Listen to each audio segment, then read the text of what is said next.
ओम नमः शिवाय। शिव शंकर भोलेनाथ भोलेदारी। हर हर महादेव। शिव शंकर। श्री शिवाय नमस्तु। श्री शिवाय नमस्तु। सूत जी कहते हैं, मुनीश्वरों, मैं संक्षेप से ही वाराणसी तथा विश्वेश्वर के परम सुंदर महात्म्य का वर्णन करता हूँ, सुनो।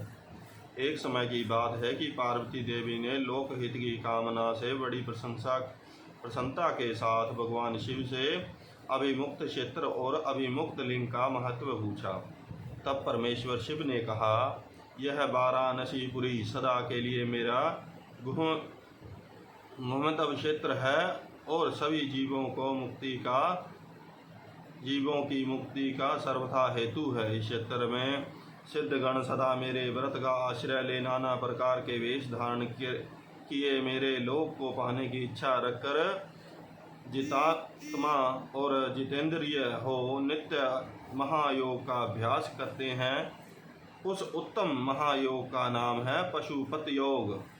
उसका श्रुतियों द्वारा प्रतिपादन हुआ है। वह योग और मोक्ष फल प्रदान करने वाला है। महेश्वरी वाराणसीपुरी में निवास करना मुझे सदा ही अच्छा लगता है। जिस कारण से मैं सब कुछ छोड़कर काशी में रहता हूँ, उसे बताता हूँ, सुनो। जो मेरा भक्त और मेरा तत्व का ज्ञानी है, वे दोनों अवश्य ही मोक्ष के भागी होते हैं। उनके लिए तीर्थ की अपेक्षा नहीं, विहित और अविहित दोनों प्रकार के कर्म उनके लिए सामान्य है। उन्हें जीवन मुक्त ही समझना चाहिए। वे दोनों कहीं भी मरे तुरंत ही मोक्ष प्राप्त कर लेते हैं। यह मैंने निश्चय बात कही है। सर्वोत्तम शक्ति देवियों में इस परम उत्तम अभिमुक्त तीर्थ में जो विशेष बात है, उसे तुम मन लगाकर सुनो। सभी वर्ण और समस्त आश्रमों के लोग, चाहे वे बालक, जवान या बूढ़े कोई भी क्यों न हो, यदि इस पुरी में मर जाएं तो मुक्ति को ही जाते हैं, इसमें संशय नहीं है। स्त्री अपवित्र हो या पवित्र, कुमारी हो या विवाहिता, विधवा हो या बंध्या, रजस्वला, परसुप्ता और संस्कारहीन अथवा जैसी तैसी कैसी ही क्यों न हो, यदि इस क्षेत्र में मरी हो तो अवश्य मोक्ष की भागिनी होगी, इसमें संदेह नहीं है। सबदेज, अंडज, उद्भिज अथवा यरायुज प्राणी जैसे यहाँ मरने पर मोक्ष पाता है, वैसे और कहीं नहीं पाता। देवी, यहाँ मरने वाले के लिए न ज्ञान की अपेक्षा है, न भक्ति की, न कर्म की आवश्यकता है, न दान की, न कभी संस्कृति की अपेक्षा है और न धर्म की ही। यहाँ नाम कीर्तन, पूजन और उत्तम जाति की अपेक्षा नहीं होती। जो मनुष्य मेरे इस मोक्षदायन क्षेत्र में निवास करता है, वह चाहे जैसे मरे, उसके लिए मोक्ष की प्राप्ति सुनिश्चित है। प्रिय, मेरा यह दिव्यपुर गुहम से भी गुहमतर है। ब्रह्मा आदि देवता भी इसके महात्म्य को नहीं जानते, इसलिए यह महान क्षेत्र अभिमुक्त नाम से प्रसिद्ध है, क्योंकि नैमिष आदि सभी तीर्थों से यह श्रेष्ठ है। यह मरने पर अवश्य मोक्ष देने वाला है। धर्म का सारा सत्य, मोक्ष का सारा समता है तथा समस्त क्षेत्रों और तीर्थों का सारा यह अभिमुक्त तीर्थ काशी है। ऐसी विद्वानों की मानता है। इच्छा अनुसार भोजन, शयन, क्रीड़ा और विविध कर्मों का अनुष्ठान करता हुआ भी मनुष्य यदि इस अभिमुक्त तीर्थ में प्राणों का परित्याग करता है तो उसे मोक्ष मिल जाता है। जिसका चित्त विषय में आसक्त है और जिसने धर्म की रुचि त्याग दी है, वह यदि इस क्षेत्र में मृत्यु को प्राप्त होता है तो पुनः संसार बंधन में नहीं बनता। फिर तो ममता से रहित, धीर, सत्गुणी, दंभहीन, कर्म कुशल और कर्तापन के अभिमान से रहित होने के कारण किसी भी कर्म का आरंभ न करने वाले हैं। उनकी तो बात ही क्या, वे सब मुझ में ही स्थित हैं। इस काशीपुरी में शिव भक्तों द्वारा अनेक शिवलिंग स्थापित किए गए हैं। पर्वतीय व संपूर्ण अभिष्टों को देने वाले और मोक्षदायक हैं। चारों दिशाओं में 5-5 कोस फैला हुआ यह क्षेत्र अभिमुक्त कहा गया है।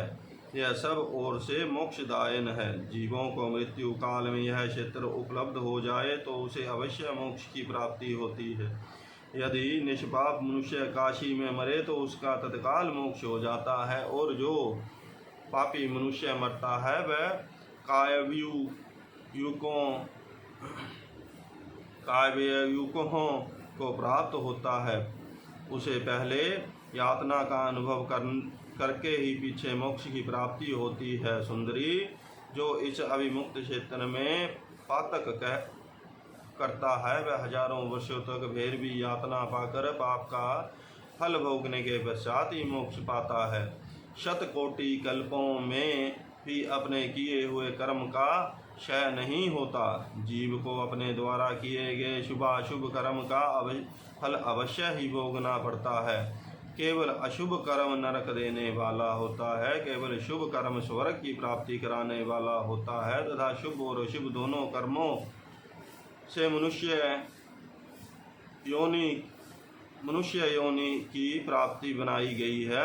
अशुभ कर्म की कमी और शुभ कर्म की अधिकता होने पर उत्तम जन्म प्राप्त होता है। शुभ कर्म की कमी और अशुभ कर्म की अधिकता होने पर यहाँ अधम जन्म की प्राप्ति होती है। पार्वती, जब शुभ और अशुभ दोनों ही कर्मों का श्रेय हो जाता है तभी जीव को सच्चा मोक्ष होता है।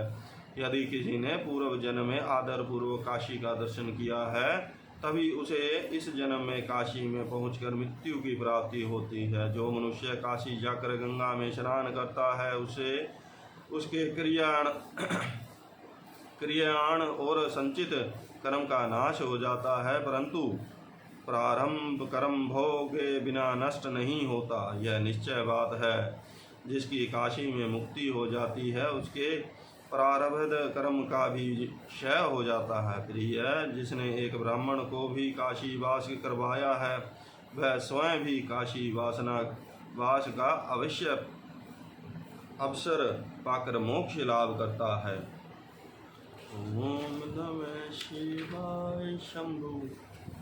सूत जी कहते हैं, मुनिवरों, इस तरह काशी तथा विश्वेश्वर लिंग का प्रचुर महात्म्य बताया गया है, जो सत्पुरुषों को मोक्ष भोग और मोक्ष प्रदान करने वाला है। इसके बाद मैं त्र्यंबकम नामक ज्योतिर्लिंग का महात्म्य बताऊंगा, जिसे सुनकर मनुष्य क्षण भर में समस्त पापों से मुक्त हो जाता है। बोल शंकर भगवान की जय। हर हर महादेव। शिव शंभु शिव शंभु।